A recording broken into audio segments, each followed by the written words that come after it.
medyo pahina na yung baterya mo, no?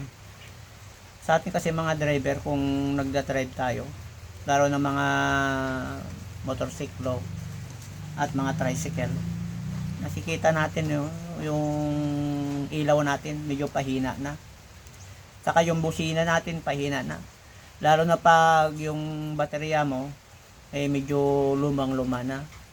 Ibig sabihin mabilis nang masira. Tinatawag dun kwarta. Ano ibig sabihin yun? Magpapalit natin palitan na natin yung baterya. May solusyon na dyan, patropa. Pag mahina itong baterya na, ibig sabihin wala nang laman, wala nang siyang fluid sa loob, lalo na yung mga dry seal yan. Pasira na yan kasi mga tinatawag yan na baterya na disposable na. Pero ang solusyon nito, di ba may mga butas nito, tanggalin natin to, gamitin natin to. Ito yung solusyon na sinasabi ko. Ayan, battery repair fluid. Tingnan nyo, napakahusay ito, katropa. Buksan natin to, yung, di ba may mga butas-butas dito, buksan natin yan. Kahit sabi dyan na do not open, pero buksan natin yan. Pagkatapos tanggalin natin yung mga butas-butas dyan gamit tayo ng ringgilya. Ganito yan, yung laman nito sa ringgilya, ilagay natin sa loob yan. Pagkatapos unti-unti nating lagyan yung mga butas-butas dyan. Ayan. Pag di mo pa na-try, baklasin mo yung baterya mo bago siya tuluyang masira.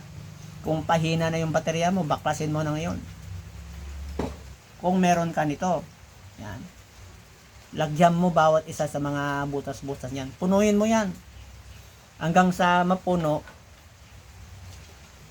Ramdam mo mamaya, pag nilagay mo yan, sigurado tataas yung energy yung baterya mo.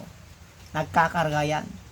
Hindi siya babilisan, habang tumatakbo yung motor mo, nagkakarga yung battery hanggang sa tuluyan ng yung dating performance nung bago, yun na. Ayan, ito'y napakabisa. Tingnan mo, nagamit ko na yan, 2 baterya, ito na yung natira. Minsan lang tayo magkarga sa ating baterya, di na paulit-ulit yan.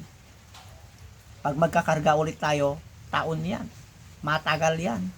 Ay, ito'y napakasulit. Ito'y 500 ml lang, katropa.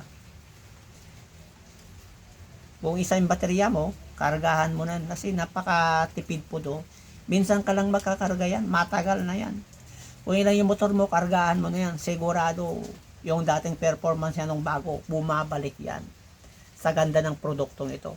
Check out mo na, kasi nasa yellow basket ko lang, napakamura lang ito, katropa. Kaysa bibili ka pa ng bagong motor, ay bagong battery, ito na lang, napakamura ito. Gusto mo pang bumili ng bagong baterya mo, ito na lang bilhin mo. Napakamura lang dito sa TikTok, katropa. Murang-mura yan. Check out mo na.